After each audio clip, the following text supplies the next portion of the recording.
Hey everyone, hello. तो बेटा we have completed human digestive system in previous lecture but उसमें ना थोड़ा सा एक चीज़ छूट गई थी। आपका एनसीईआरटी में एक में फिगर नंबर 6.8 है। हाँ, एनसीईआरटी का फिगर नंबर 6.8 है। उसमें एक चार्ट बना हुआ है जिसमें ये दिखाया है कि ग्लूकोज साइटोप्लाज्म में ब्रेक होता है, ब्रेक होकर पायरुवेट बनता है, पायरुविक एसिड या पायरुवेट कह लो, और फर्दर वो पायरुवेट जो है ऑक्सीजन की प्रेजेंस में, ऑक्सीजन की एब्सेंस में और लैक ऑफ ऑक्सीजन, इन ऐसी कंडीशंस में वो पायरुवेट क्या क्या बनता है। ठीक है, तो वो जो पूरा चार्ट बना हुआ है वो काफ़ी इंपॉर्टेंट है। आप उसको एज इट इज़ जैसे कि चार्ट बना है और एनसीईआरटी में जो लाइंस लिखी हैं उनको पढ़ लो और वो चार्ट जो है वो पूरा एज इट इज़ आप लर्न कर लो, सबसे बेस्ट है। ठीक है, उसमें इंपॉर्टेंट भी है भाई, एनसीईआरटी में दिया तो जाहिर सी बात इंपॉर्टेंट होगा, उसको आप एज इट इज़ याद कर लो, काफ़ी इंपॉर्टेंट है। उसको मैंने लेक्चर में इंक्लूड नहीं किया था। ठीक है, चलो स्टार्ट करते हैं क्या अपना अगला लाइफ प्रोसेस, जो कि क्या है, रेस्पिरेशन। ये देखो क्या है रेस्पिरेशन, सांस लेना और छोड़ देना, ये रेस्पिरेशन है। O2, intake of O2 and release of CO2 is what? Respiration? नहीं, इसको बोलते हैं ब्रीदिंग। ब्रीदिंग क्या होता है? Simple intake of oxygen and release of carbon dioxide is what? Breathing. तो रेस्पिरेशन क्या होता है? रेस्पिरेशन क्या होता है? देखो, हमने खाना खाया और हमने सांस लिया। ठीक है, हमारा जो खाना है ग्लूकोज, अपना जो खाना है ग्लूकोज, एक मिनट बता देती हूँ पहले। हमारा जो खाना है वो ऑक्सीजन की प्रेजेंस में क्या होता है, ब्रेक डाउन होता है, मतलब break down of glucose in presence of oxygen to release carbon dioxide and energy. हमने खाना खाया था, हमने सांस लिया, इस ऑक्सीजन की प्रेजेंस में हमारा जो खाना है, फूड मॉलिक्यूल ग्लूकोज जो है वो क्या होगा, टूटेगा और टूट करके क्या हो, हमको एनर्जी मिलेगी उसी से। वो एनर्जी हमारे सेल्स, हमारे सभी टिश्यूज, हमारी पूरी बॉडी में सब जगह फैलेगी, सारे सेल्स में जाएगी। ये होता है क्या, रेस्पिरेशन। इस छोटा सा वीडियो रहेगा, थोड़ा सा इंट्रोडक्शन, और इस लेक्चर में हम पढ़ेंगे रेस्पिरेशन इन प्लांट्स।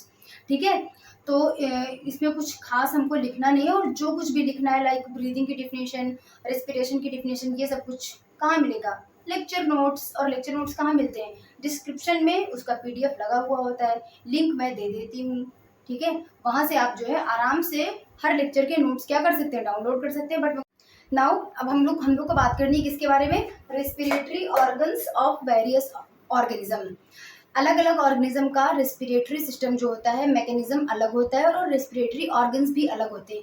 ये किस बात पे डिपेंड करता है, क्यों अलग, क्यों सब ऑर्गेनिज्म का रेस्पिरेटरी ऑर्गन सेम क्यों नहीं होता है, नहीं हो सकता सेम।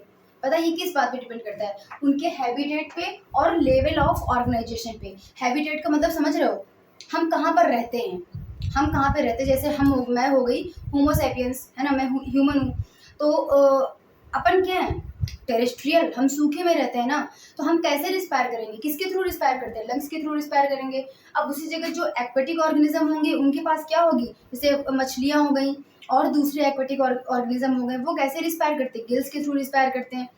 ठीक है, अब बात करते हैं अर्थवॉर्म। अर्थवॉर्म कैसे रिस्पायर करता है, तो क्यूटिकल्स के थ्रू, मतलब अपनी मॉइस्ट स्किन, उसकी जो स्किन होती है ना, उसके थ्रू रिस्पायर करता है, उसको क्यूटिकल्स बोलते हैं।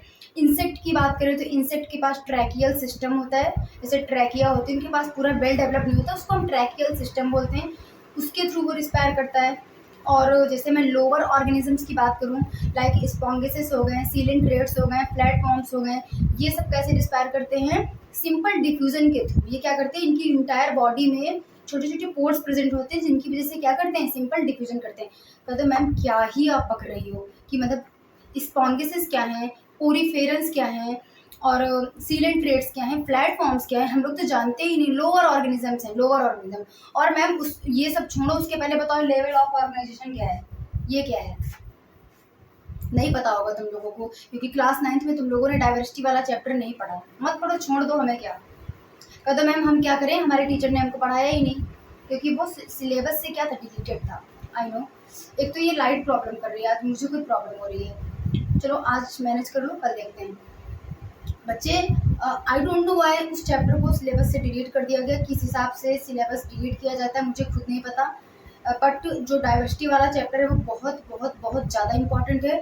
मतलब ऑलमोस्ट अब जिस बच्चे को 11th में बायो पढ़नी है ना, अगर उसने 9th में डाइवर्सिटी नहीं पढ़ा है तो 11th की जो पहली यूनिट है biological classification, plant kingdom, animal kingdom, आपको नहीं आएगा समझ। मतलब बहुत मेहनत पड़ेगी आपको उसको समझने के लिए, या फिर कह लो इतनी आसानी से समझ नहीं पाओगे, क्योंकि आपने जो बेसिक है ना वो बेसिक आपने छोड़ दिया है डाइवर्सिटी का। तो मेरे हिसाब से डाइवर्सिटी चैप्टर को सिलेबस में होना चाहिए और हर बच्चे को उस चैप्टर को पढ़ना चाहिए। अभी क्लास 10th की बायो, मैं ये नहीं कहूँगी कि डाइवर्सिटी की वजह से आपको 10th की बायो नहीं समझ आएगी, लेकिन जगह जगह देखना। अभी रिप्रोडक्शन पढ़ेंगे आगे, वहाँ पे दुनिया भर के एग्जाम्पल्स है, दुनिया भर के एग्जाम्पल। मैंने बोला पोरीफेरा, समझ ही नहीं पा रहे हो पोरीफेरा क्या है, समझ ही नहीं आ रहा आपको सीलेंट्रेट्स क्या है, प्लेटफॉर्म्स क्या है, लेवल ऑफ ऑर्गेनाइजेशन क्या है। तो लास्ट ईयर मैंने क्लास 9th के जो बच्चे हैं उनसे मैंने कहा था कि मैं उनको डाइवर्सिटी पढ़ा दूंगी, बट किसी वजह से मुझे टाइम नहीं मिल पाया, मैं नहीं पढ़ा पाई थी। तो अब मैं डाइवर्सिटी वाला जो चैप्टर है उसका बहुत डिटेल में नहीं, पर थोड़ा सा उसका बेसिक्स, उसका जो बेसिक नहीं होता है, मतलब इतना इतना कोशिश करेंगे कि एक लेक्चर बनाऊँ मैं, उसमें इतना पढ़ा दूँ कि आपका काम हो जाए। ठीक है, कि प्लांट्स का, क्योंकि उसमें पूरा क्लासिफिकेशन बताया गया, प्लांट्स का कैसे क्लासिफिकेशन हुआ है, किस ऑर्गेनिज्म को किस ग्रुप में रखा गया, kingdom Monera, Protista, fungi, plant kingdom, animal kingdom, इन सब का डिवीजन है। प्लांट में किस किस को रखा गया, एनिमल किंगडम में किस किस को रखा गया। तो जो मैं ये पोरीफेरा, सीलेंट्रेटा ये सब बोल रही हूँ, ये सब फाइलम्स हैं। एनिमल किंगडम में 10 फाइलम है, पोरीफेरा, सीलेंट्रेटा, प्लेटफॉर्म्स, प्लेटीहेलमिन्थस, एस्कलमिन्थस, इसी तरह करके 10 फाइलम्स हैं। मैं अभी ये नहीं कह सकती कि मैं कल बता दूंगी, मैं कल अपलोड कर दूंगी, बट मैं कोशिश करूंगी as soon as possible diversity वाला जो टॉपिक है उस पर थोड़ा सा, मतलब 8 से 10 मिनट का छोटा सा वीडियो बना करके उसमें जो इम्पोर्टेंट, जो उसका बेसिक है उसको मैं अपलोड कर दूंगी, ताकि आप एक बार उसको देख लेना। It is very important, really very important, 9th के बच्चों के लिए भी, 10th के बच्चों के लिए, जो जिनको 11th में बायो लेनी है उनके लिए तो बहुत बहुत इंपॉर्टेंट है। ठीक है, चलो ये देख लो लेवल ऑफ ऑर्गेनाइजेशन क्या होता है। मतलब देखो 4 लेवल होते हैं ऑर्गेनाइजेशन के, आइदर सेलुलर, टिश्यू, ऑर्गन और organ system level of organisation. ठीक है, ऑर्गेनिज्म सेलुलर मतलब कि उसकी बॉडी में केवल सेल्स प्रेजेंट है, टिश्यू नहीं है। ठीक है, सेलुलर लेवल, टिश्यू लेवल, अगर टिश्यूज बन गए तो टिश्यू लेवल ऑफ ऑर्गेनाइजेशन। मतलब हमने कहा लोअर ऑर्गेनिज्म, जो सबसे लोअर ऑर्गेनिज्म होता है वो होते हैं पोरीफेरेंस होते हैं, उनका ऑर्गेनाइजेशन होता है सेलुलर। उसके ऊपर आते हैं अपना अगला फाइलम है सीलेंट्रेट्स, तो उसका ऑर्गेनाइजेशन होता है कैसा, टिश्यू लेवल ऑफ ऑर्गेनाइजेशन। उसके ऊपर हम आते हैं प्लेटफॉर्म्स में, मतलब प्लेटीहेलमिन्थस, एस्कलमिन्थस, इनका ऑर्गेनाइजेशन होता है ऑर्गन लेवल का, प्लेटीहेलमिन्थस होता है ऑर्गन लेवल, और उसके ऊपर फर्दर जितने होते हैं वो होते हैं organ system level of organisation. Group of cells tissue बनाते हैं, ग्रुप ऑफ टिश्यू ऑर्गन बनाते हैं, ग्रुप ऑफ ऑर्गन्स बनाते हैं organ system, group of organ system मिलकर के बना देते हैं क्या, कंप्लीट ह्यूमन बीइंग। ये बात सबको पता है ऑलरेडी। तो वीडियो पर हमको, इस वीडियो में हमें मेनली बात करनी है respiration in plants, how plants respire. Okay, तो देखो क्या लिखा है यहाँ पे, exchange of gases in plants. Plants कैसे गैस एक्सचेंज करते हैं, देखो प्लांट के पास क्या होती है, पत्तियाँ, ग्रीन लीफ में क्या प्रेजेंट होते हैं, टाइनी पोर्स, छोटे छोटे पोर्स प्रेजेंट होते हैं, उन पोर्स को हम क्या बोलते हैं, स्टोमाटा। स्टोमाटा का काम क्या होता है, एक्सचेंज ऑफ गैसेस। सिर्फ जो बोल रहे हैं उसी को ध्यान से सुनना, मैंने एक्सचेंज ऑफ गैस बोला, ये नहीं बोल रहे हैं कि स्टोमाटा हर वक्त ऑक्सीजन रिलीज करेगा। ठीक है, कंटेंट बहुत ज़्यादा नहीं है इसमें, लेकिन कॉन्सेप्ट बहुत तगड़ा है, अच्छे से समझ लेना, do not skip, without skipping, अच्छे से इसको समझ लेना। ये काम होता है स्टोमाटा का, एक्सचेंज ऑफ गैसेस। तो पत्तियों की बात हो गई, अब हम बात करेंगे वुडी स्टेम्स की। भाई वुडी स्टेम्स में जो तना है, मजबूत जो स्ट्रॉन्ग वाला पार्ट होता है, वो वहाँ पे तो पत्ती नहीं है, वहाँ पे तो जब पत्ती नहीं तो स्टोमाटा नहीं है, वो गैस एक्सचेंज कैसे करते हैं, उनके पास लेंस शेप के सेल्स प्रेजेंट होते हैं, जिनको हम बोलते हैं क्या, लेंटिसेल्स। लेंटिसेल्स, वुडी स्टेम में लेंटिसेल्स होते हैं, ग्रीन लीव्स में क्या प्रेजेंट होते हैं, स्टोमाटा होता है। और इन दोनों चीज़ों के through exchange of gases in plants occurs through both stomata and lenticels. ठीक है, ये बात हो गई। अब हम आते हैं मुद्दे पर, अपने कॉन्सेप्ट की बात करते हैं। ये देखो, दो तरीके से प्लांट में जो है दो प्रोसेसेस होते हैं। प्लांट में क्या होते हैं, दो प्रोसेस होते हैं। ये देखो, एक डे टाइम, एक नाइट टाइम। ये जो इतना पोर्शन मैंने जो बना रखा है ना, अच्छे से देखो, अच्छे से समझो, it is very very very very important. अब सबसे पहले मेरे को ये बताओ, कितने लोगों को ऐसा लगता है कि जो प्लांट होता है वो हमेशा ऑक्सीजन रिलीज करता है, जिस किसी को भी ऐसा लगता है था अभी तक कि प्लांट हर वक्त ऑक्सीजन रिलीज करता है, ये आपकी गलतफहमी है। आप इस जो है अपनी गलतफहमी को आज के बाद आप दूर कर देना। आज के बाद ऐसा ना कभी सोचना, ना कभी किसी से कहना। क्यों? क्योंकि मैंने क्या बताया है, दुनिया में जितने भी लिविंग ऑर्गेनिज्म हैं वो 4 लाइफ प्रोसेसेस जरूर करेंगे। और वो कौन कौन से प्रोसेस हैं? Digestion, respiration, circulation and excretion. तो प्लांट्स भी तो लिविंग है, तो क्या प्लांट रेस्पिरेशन नहीं करेगा? और रेस्पिरेशन में क्या होता है? मेनली रेस्पिरेशन क्या होता है? ऑक्सीजन को इनटेक करना और CO2 को रिलीज करना। क्या प्लांट को कभी ऑक्सीजन की जरूरत नहीं पड़ती है? पड़ती है। रेस्पिरेशन प्रोसेस प्लांट में 24 घंटे होता है। All 24 hours respiration process plant में होता है।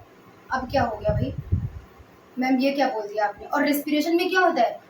नॉर्मल प्लांट ऑक्सीजन बाहर से लेता है और CO2 क्या करता है? रिलीज कर देता है, वही चीज होता है। अब क्या करें मैम? फोटोसिंथेसिस में तो ऑक्सीजन रिलीज हो रही थी, यहाँ तो उल्टा हो गया। देखो इधर समझो मेरी बात को। फोटोसिंथेसिस जो होती है वो डे टाइम पे होती है, जब धूप निकलेगी तभी फोटोसिंथेसिस होगी ना, धूप। तो फोटोसिंथेसिस डे टाइम पे होती है, और जो रेस्पिरेशन है वो दिन में भी होती है, रात में भी होती है। रात में फोटोसिंथेसिस नहीं होती, रात में फोटोसिंथेसिस नहीं होगी, रात में प्लांट में सिर्फ रेस्पिरेशन होगी। और दिन के टाइम पर प्लांट में 2 प्रोसेस होंगी, एक तो फोटोसिंथेसिस क्योंकि दिन में धूप रहती है, और रेस्पिरेशन मैंने क्या बताया, 24 घंटा रेस्पिरेशन प्लांट्स में होती है। अब मैम ऐसा कैसे पॉसिबल हो सकता है? ऐसा कैसे पॉसिबल हो सकता है कि यार आप करो 24 घंटा जो है प्लांट में रेस्पिरेशन होती है, और रेस्पिरेशन में क्या होता है? प्लांट ऑक्सीजन लेगा और CO2 रिलीज करेगा। फोटोसिंथेसिस में इसका उल्टा होगा।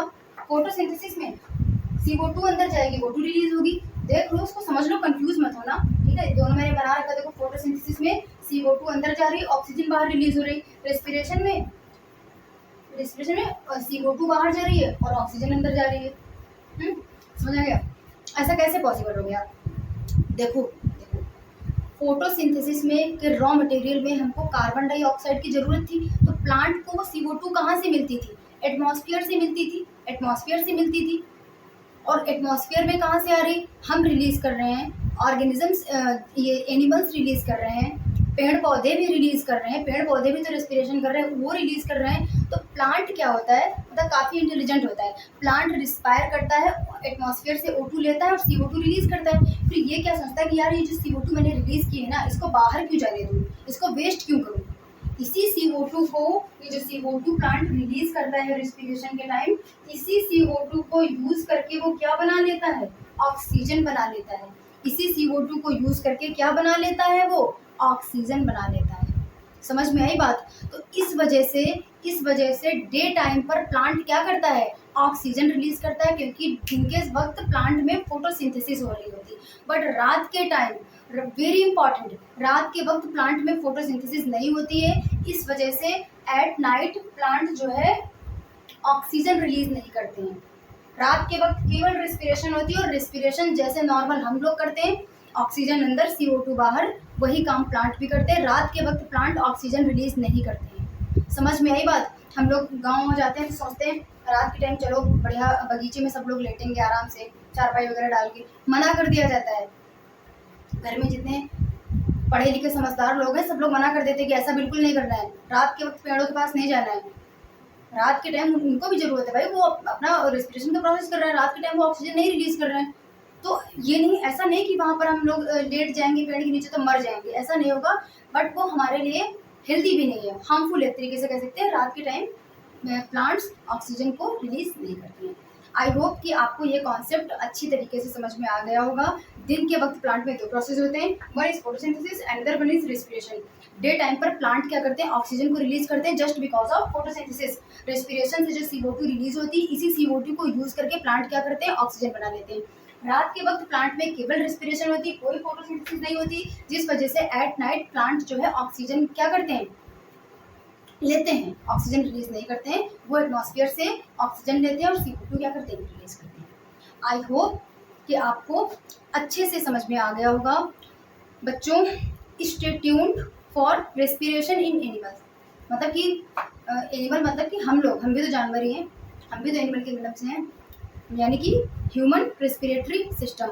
वीडियो थोड़ी सी लंबी होगी और थोड़ी देर में कर दूंगी अपडेट, मैं उसको अपलोड कर दूंगी या फिर कल तक कर दूंगी। Okay, stay tune for more updates. Bye bye.